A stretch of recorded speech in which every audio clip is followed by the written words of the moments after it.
Unaweza kusema kuwa Urusi na Uchina wameshindwa kushawishi wale wanachama 15 wa Umoja wa Mataifa kwa namba ili waweze kuzuia mpango ule unafahamika kama snapback kwa kurejesha vikwazo kwa Iran, ambavyo vikwazo vilisitishwa tangu mwaka 2015. Ni mwongo mmoja ambao ulikuwa usitishaji wa vikwazo. Sasa China, Urusi kwa kutumia ushawishi wao wameshindwa kutimiza hayo, na matokeo yake kuwa nchi za E3, Ujerumani, Uingereza na Ufaransa zinapita kwa hilo na kuwa hivi sasa kuwa vikwazo vya Umoja wa Mataifa kwa Irani vinarejea rasmi usiku wa tarehe 27 ambayo itakuwa imebadilika, itakuwa imeingia tarehe 28 saa 6 kamili, tarehe 28 vikwazo rasmi vinarejea. Amani iwe nawe, peace be upon you. Assalamu alaikum. Bila shaka wewe uko poa kabisa na ni mzima wa afya, nami niko poa. Wazee wangu wa location, kweli kuna sometime mnazipiga kweli kweli location. Mara ya mwisho sikuuliza location, lakini kuna watu walipatia kabisa sehemu ya location nilipokuwa. Nilikuwa hospitali ya Benjamin Mkapa pale Dodoma. Ni ukweli na watu walijua kwa kutazama jengo tu. Hongereni kwa hilo. Sijui leo tena itakuwaje, lakini hayo ya kawaida kwenye location. Nataka kuzungumza hiki ambacho baadhi yenu mmenitumia message kutaka kujua kuwa vikwazo vipi, vinakuwaje. Taarifa ambazo zimetoka muda si mrefu sana kuwa Iran imewaita mabalozi wake kutoka katika nchi 3 za E3, Ujerumani, Uingereza na Ufaransa, kufanya nao majadiliano baada ya wanachama hawa, baada ya hizi nchi kutumia ushawishi wao kwenye mkutano wa Umoja wa Mataifa unaoendelea kule Marekani, UNGA 80, kushawishi umoja huo uweze kurudisha vikwazo ambavyo vilikuwa kwa Irani kabla ya mwaka 2015, kabla ya kufikia kwenye makubaliano ambayo yalipelekea kuingia kile kitu kinafahamika kama JCPOA wakati wa Barack Obama. Chini ya shinikizo kubwa la serikali ya Kizayuni, Obama aliweza kupangua hoja zote za serikali ya Benjamin Netanyahu na mwisho kukubaliana na Iran katika makubaliano ya kihistoria kati ya Iran na Marekani kwenye mpango wake wa nyuklia. Wakafikia makubaliano ambayo yalikuwa yanafahamika kama JCPOA mbele ya mashahidi nchi zingine 5+ wakiwemo Urusi, Uchina na nchi zingine hizi za E3. Hawa wote walikuwa kama mashahidi wa makubaliano hayo. Makubaliano hayo ndio yaliyokuza mgogoro mkubwa zaidi kati ya Barack Obama na Netanyahu, mpaka kupelekea kutokufahamiana kwa kiwango kikubwa. Walikuwa na ugomvi, na kuja kwa Trump kwa mara ya kwanza akajinasibisha kuwa yeye alikuwa ni mzayuni sana, na ikamchukua takriban mwaka mmoja au miwili mpaka mwaka 2018 Trump kuiondoa Marekani kwenye makubaliano ya JCPOA na kurejesha vikwazo yeye kama yeye. Irani akabaki kushikiliwa kwenye mkataba ambao ulikuwa unamtaka aendelee kuheshimu makubaliano yaliyokuwa katika mkataba wa JCPOA ambao mkataba ulikuwa ni kati ya Irani na Marekani, kwa sababu Irani ndio alikuwa na wasiwasi na kazi za Irani. Sasa Marekani alijiondoa kwenye makubaliano. Yaani mmoja kati ya washiriki wa mkataba mmoja amejiondoa kwenye makubaliano na kurejesha vikwazo upya kwa Iran. Irani akarudi kwenye hali yake ya awali kuwa naye akaendelea na yale alikuwa akiyafanya, kwa sababu hatuna tena mkataba umeuvunja. Sasa E3 ambao ni nchi za Ujerumani, Uingereza na Ufaransa zenyewe Ujerumani, Uingereza na Ufaransa hii zenyewe zikabaki kuishinikiza Teherani kuwa ni lazima ibaki kuheshimu mkataba wa JCPOA, iishi ndani ya vile vikwazo ambavyo, au kuishi ndani ya vifungu vile vya mkataba wa JCPOA, mkataba ambao tayari mmoja kauvunja. Hapa another double standard. Sasa tunakwenda katika kipindi ambacho riali ya Irani imeporomoka vibaya sana, mpaka kushuka kwa kiwango cha riali moja Irani inabadilishwa kati ya milioni 1.1. Yani dola moja ya Marekani inabadilishwa kwa riali ya Iran milioni 1.1, yani kuporomoka kwa kiwango cha hali ya juu sana kwa sarafu, kwa sababu vikwazo hivi ambavyo vinarudishwa ni vikwazo ambavyo vitaenda kugonga sekta ya fedha, benki, sekta ya jeshi, mafuta, nishati, upande wa makombora, sehemu nyingi, uzuiaji wa mali za Irani zilizo nje, lakini hata wafanyabiashara walio nje pia na wenyewe wanakutana na hili. Kauli ya Ujerumani inasema kuwa Irani imekuwa haionyeshi kama ina lengo la kutatua hili tatizo. Yani Irani hawaonyeshi kama wanataka haya matatizo yatatuliwe. Yani kama wao wana mpango hasa wa kudhibiti nyuklia zao au kufanya nini.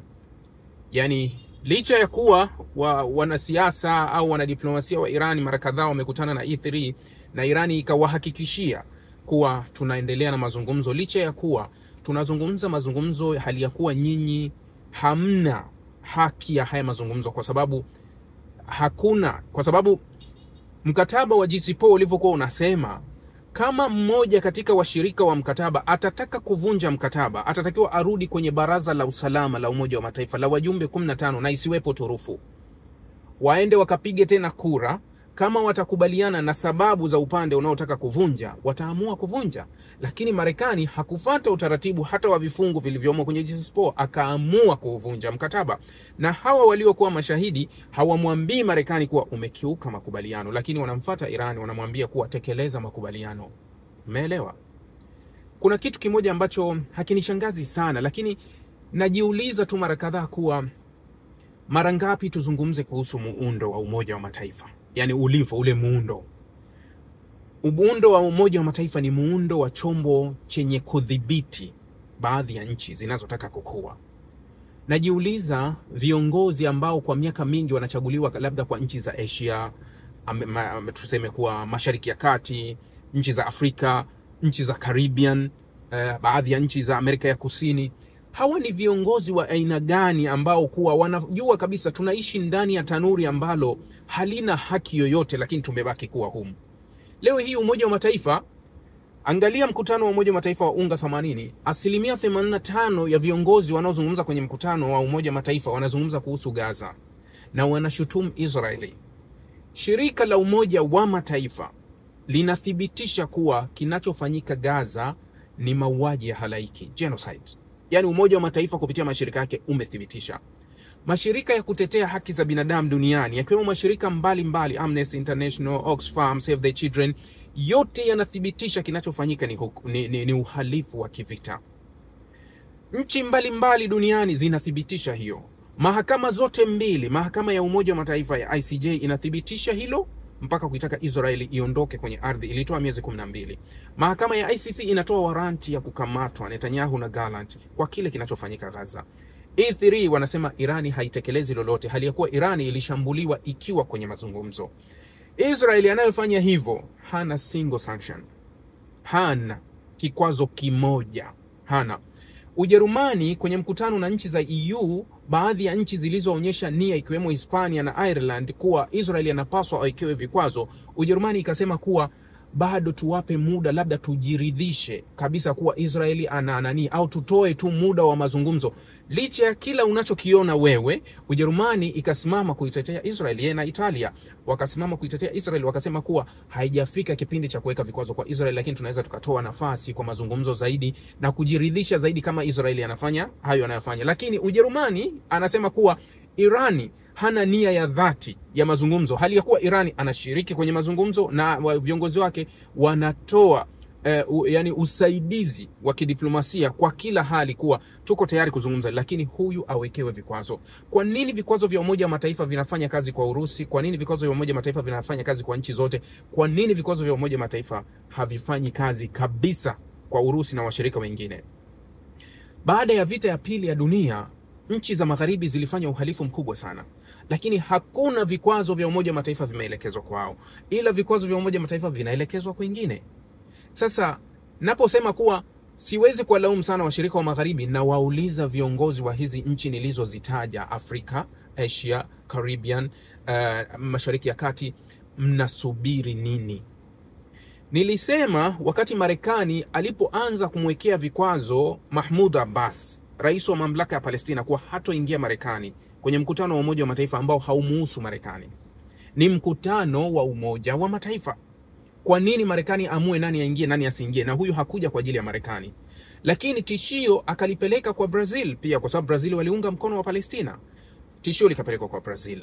Tishio la tatu limepelekwa kwa rais wa Colombia, Petro Gustavo, kuwa tutakupokonya hata hiyo visa tuliokuwa tumekupa kwa sababu unakuja kwetu unanadi kuhusu Palestina. Lakini kwa sababu nyinyi mmeamua kunyamaza na kudhani kuwa anayeguswa sio mimi, mtaguswa wote. Lakini kama nchi hizi zingechukua uamuzi kuwa, nilisema kuanzia kabla ya mkutano wa UNGA 80, kama nchi zingekuwa sahihi na zina viongozi sahihi, viongozi walipaswa kususia mkutano wa UNGA 80 kwenda Marekani, kuwa hatutokuja au tubadilishiwe location, kwa sababu ofisi nyingine za Umoja wa Mataifa ziko Geneva, Uswisi. Tutakwenda kule bila kikwazo. Tuende kule bila kikwazo cha kuzuiwa nani ashiriki nani asishiriki wakati mkutano haumuhusu Marekani. Hile ni location tu ya Umoja wa Mataifa na ofisi zake ziko pale. Lakini Marekani hana mamlaka. Lakini Marekani alifanya hivyo mwaka 81 kumzuia Yasser Arafat na ilikuwa kawaida. Leo hii anazuia wengine na inaonekana kawaida. Kwa hiyo ameshajua udhaifu wa viongozi wa ulimwengu wa tatu. Ndio maana hali ya ulimwengu wa tatu na haya yanayoendelea ni yale kila siku. Hawa viongozi wa ulimwengu wa tatu wapo kwenye usingizi gani? Kwa sababu leo wanahisi kama kuwa ni Iran, lakini kesho ni wewe. Na kitu cha ajabu kabisa kuwa China, Urusi waliwasilisha pingamizi la kutaka kusogeza kwa miezi 6 vikwazo hivi kuvirejesha. Wakakosa uungwaji mkono katika wale wajumbe 15. Walipata wajumbe 4 tu, wakiwemo Urusi, China na wengine 2. Yaani maana yake katika wale 15, 9 wote walipinga. Katika hao 9 tuwatoa Ujerumani, Uingereza na Ufaransa. Unawatoa 6 kina nani? 6 ni nchi nyingi za ulimwengu wa tatu ambao zimeingia kwenye mfumo kuwa wanahisi kuwa sisi tuko kwenye wajumbe 15 hali tuhusu. Bado ulimwengu una safari ndefu sana ya kuja kupata kile kitu kinaitwa haki. Kwa sababu kila kinachofanyika hivi sasa ni mauzauza ambayo yameidhinishwa na ulimwengu wa magharibi, huku nchi za ulimwengu wa tatu zikifata bila hata kujali na bila kuhisi kuwa tishio linatuhusu wote. Wote wanaona kila kitu kiko sawa. Hakuna, vitu vingi haviko sawa. Jamani, asanteni. Nimetaka kuja kuzungumza hili kidogo.